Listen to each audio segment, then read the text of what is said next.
Without any warning, I received news that my mother-in-law had passed away. When I naturally tried to attend the funeral, my husband yelled at me. "Don't you dare come! You got it?" "What are you talking about? She's passed away. What kind of daughter-in-law wouldn't go to the funeral? My mom hated you. Don't even think about showing up. You'll be a nuisance." Though my relationship with mother-in-law was never close, the woman was gone. Not attending the funeral as a daughter-in-law would be beyond disrespectful.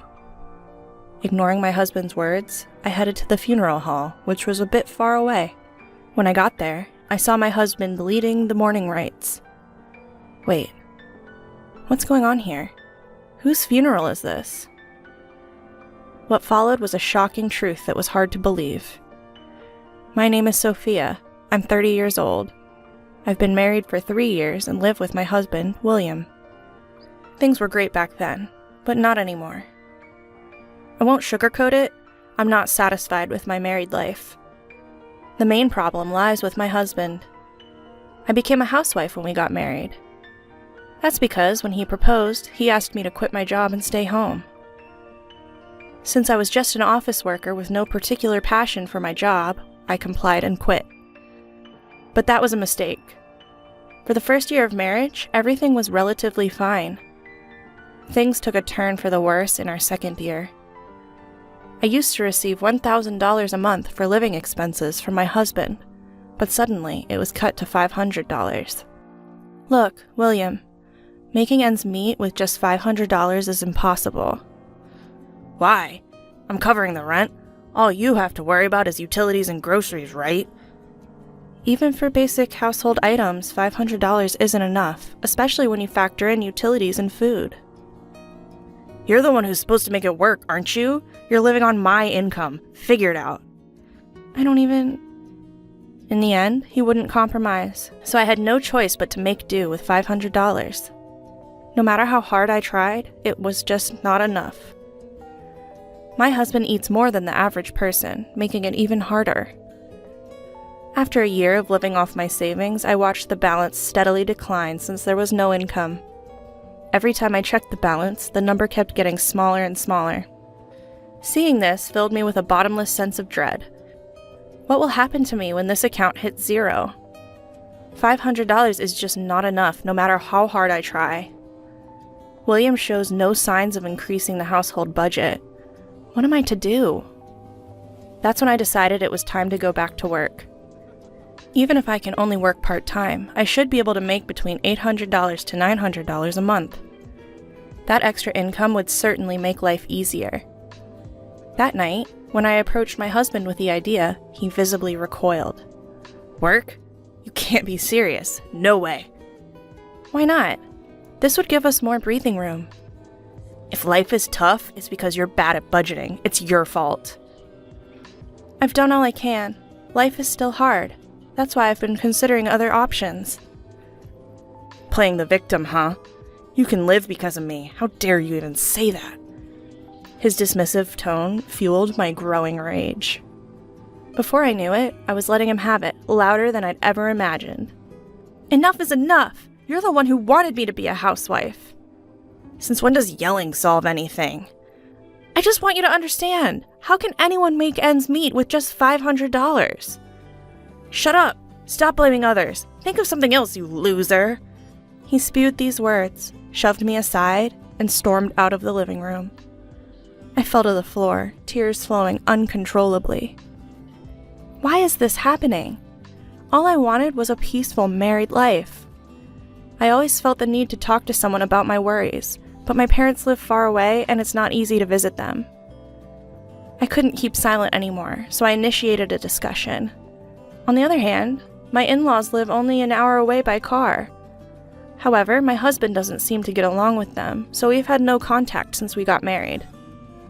So, talking to my in-laws is pretty much out of the question. After getting married, I moved closer to my husband's workplace, making it difficult and expensive to meet up with my former coworkers. As for my friends back home, well, I can only imagine what they'd say if I tried to meet up. So here I was, living in fear of my own husband. But then things started to change. Recently, my husband has been spending less time at home.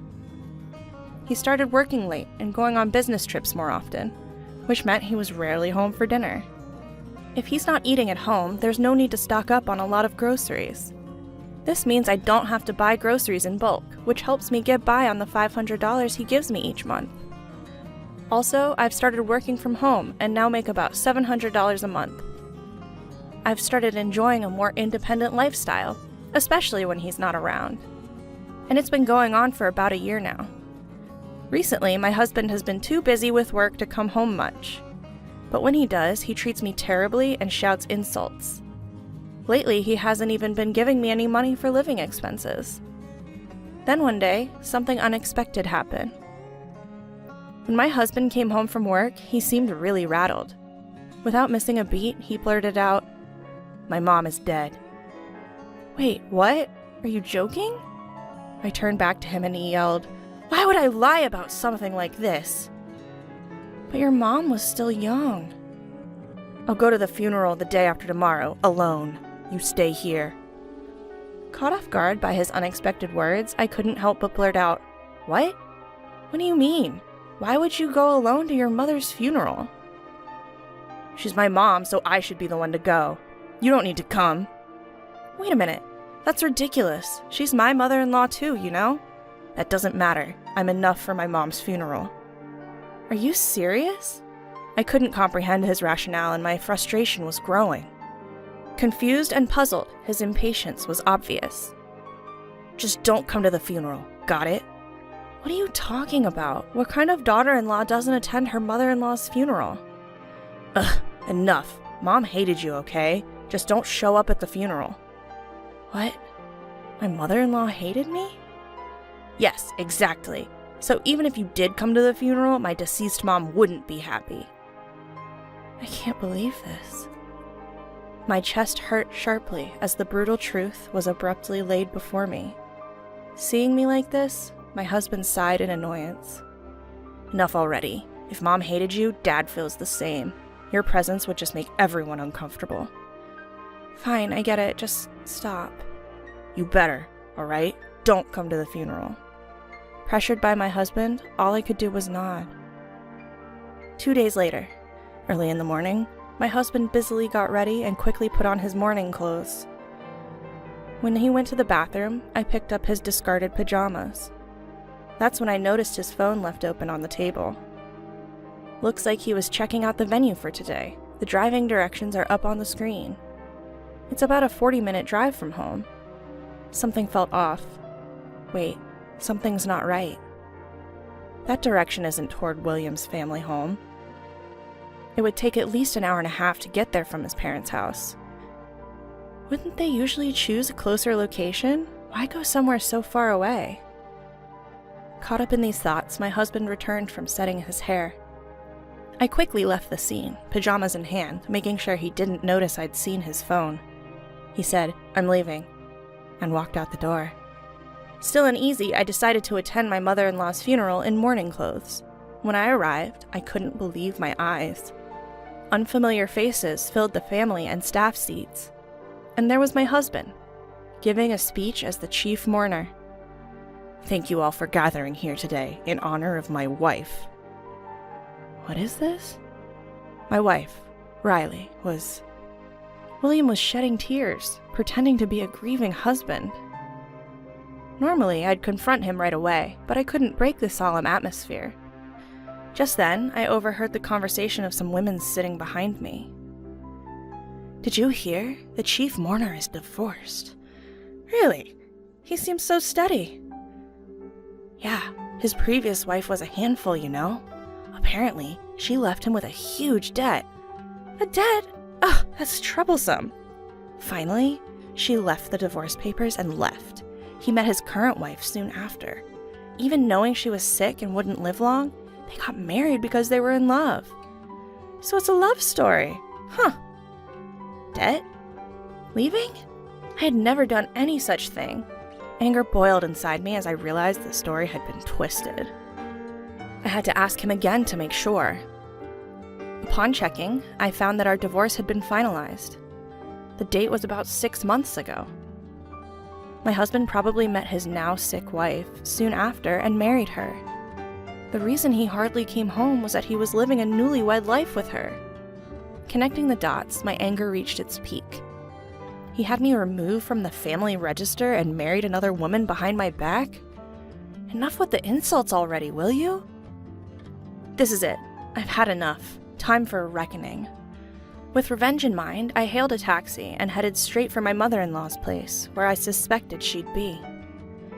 I told the driver the way as best as I could remember, and somehow we made it. I rang the doorbell, and with a cheerful, "Hello," my lively mother-in-law appeared. Her eyes widened as soon as she saw me. "Oh, my, Sophia, is that you?" "Long time no see, mother-in-law. You look well." "You look good too, Sophia. What brings you here?" "I came unannounced, but there's something urgent I have to talk to you about." "Something you have to tell me?" "Yes, actually." I told my mother-in-law everything that had happened. How I'd been mistreated by my husband, how I wasn't getting enough for living expenses, and even the fact that he had already divorced me. As I spoke, tears welled up and I began to sob. My mother-in-law gently rubbed my back to comfort me. "Sophia, I'm so sorry you've had to go through all this. My idiot son. Please, forgive me." "It's okay. I should apologize for showing up and talking about this." "Why didn't you come to me sooner?" "William told me you didn't like me." "What? He told me you didn't like me? Wait, what?" That's when it finally hit me. My mother-in-law and I had been deliberately kept apart. My husband probably thought it would be troublesome if she and I got along, especially if something went against his plans. Meanwhile, unbeknownst to me, he'd apparently asked his family for financial help multiple times, and he'd blamed it all on me. "Sophia's sick and needs money. Sophia can't work, so things are tight. Please help, for Sophia's sake." And so on. I was neither sick nor unable to work. It was just what William had told me to do. Now that I had the truth, I had nothing to fear. I told my mother-in-law about my plan for revenge and returned to the funeral. Though it had already ended, a few people were still around. I approached one of them. "Excuse me, do you know where the deceased's family lives? I couldn't make it to the funeral, and I want to bring some flowers later." Pretending to be an acquaintance, I managed to get the address of my husband's mistress's family home. The next day, I took some funeral flowers and headed to their place. When I rang the doorbell, a woman who looked quite worn, probably from the grief of losing her daughter, answered the door. It was likely the mistress's mother. I introduced myself as a friend. I was invited inside. Once led to the room with the family altar, I saw my husband there. "Sophia? What are you doing here?" Upon saying my name, my husband quickly covered his mouth. The father of the mistress asked, "William, what's going on?" That's when I let it all out. "I'm sorry for lying. I am this man's ex-wife." "Ex-wife? Why would you be here?" "Your daughter and I were both deceived by this man. I found out just yesterday at Riley's funeral that I was divorced." "What? What does that mean?" "He told me it was my mother-in-law's funeral and told me not to come. I suspected something was off, so I followed him, only to find out it was the funeral of his new wife." "What's the meaning of this? William, explain yourself." At the sound of Riley's father's furious voice, William's face turned pale as he looked down. The atmosphere, once laden with sorrow, completely shifted, as if sensing his wrongdoings. Riley's father's face turned beet red as his body trembled. Amidst all this, I commenced my final act of revenge. Suddenly, the doorbell rang, and Riley's mother headed for the front door. When she returned, she was accompanied by my mother-in-law. "Mom?" Sweat erupted from William's forehead. He was visibly shaken. My mother-in-law proceeded to give him a piece of her mind. "Causing trouble for others. What do you think you're doing? Pay back the money you borrowed from us right now, and don't you dare blame Sophia." "Wait, Mom, this is not the time to—" "You owe an apology to Sophia, that woman, and even your parents, right here, right now. Do you even understand what you've done? Declaring me dead and removing Sophia from the family registry. That's the height of disrespect. Mom, can we talk about this later? This isn't the place to... That's exactly why it's the right place. It would be unfair to the other woman and your parents if I didn't. I'm here to make sure everyone knows what a loser you are. Riley's father grabbed William by the collar and shouted, "You've got to be kidding." Seemingly terrified, William started to cry on the spot. Turns out, William had lied to Riley's father about needing money for Riley and had borrowed from him. Upon questioning, it was revealed that William had gambled away all the money. In the end, William was kicked out of Riley's house and faced legal actions. Ignoring his tearful face, I turned my back with my mother-in-law and started to walk away. At that moment, a desperate voice called out from behind. "Wait!" I turned around slowly. What? "Sophia, I'm really sorry. Can we start over?" Excuse me? "If you don't help, I'll be sued." "Don't worry. I plan on suing you too." "What?" Yes, I had already made up my mind. After all the unjust treatment and being served with fake divorce papers, I'll sue him through a lawyer. "Please, forgive me." Fuming, I unleashed my feelings on my husband. "Do you think saying sorry will make everything okay? Do you even understand what you've done? Filing for divorce without telling me is a legal issue, you know? Your apologies are worthless because you've been lying and asking for financial support. Utterly worthless." "Sophia, wait, please." Quiet. Do you have any idea how many people you've hurt with your actions? What you've done isn't easily forgivable. Even a lifetime of making amends won't be enough. So from now on, stay out of my life. If you show up again, I won't hesitate to ruin you. My mother-in-law's hand touched my back as I spoke assertively. Her warmth almost brought me to tears. Afterwards, William ended up paying back the $10,000 he borrowed from Riley's father in one lump sum. Additionally, he had to pay me alimony and a fine for forgery. His salary was never that high to begin with. The financial hit seemed to hurt him quite a bit. He had to go into debt to pay the alimony, and now he's even getting collection calls at work. It's only a matter of time before he loses his job. As for me, I went back to my old job right after the divorce. Now I'm living in an apartment near my workplace and enjoying peaceful days. Since then, I've been meeting with my mother-in-law regularly and updating each other on our lives. I feel our relationship has deepened even more after the divorce. My mother-in-law, who stood by me as we took our stand against her own son. I plan to cherish her as a second mother from here on out.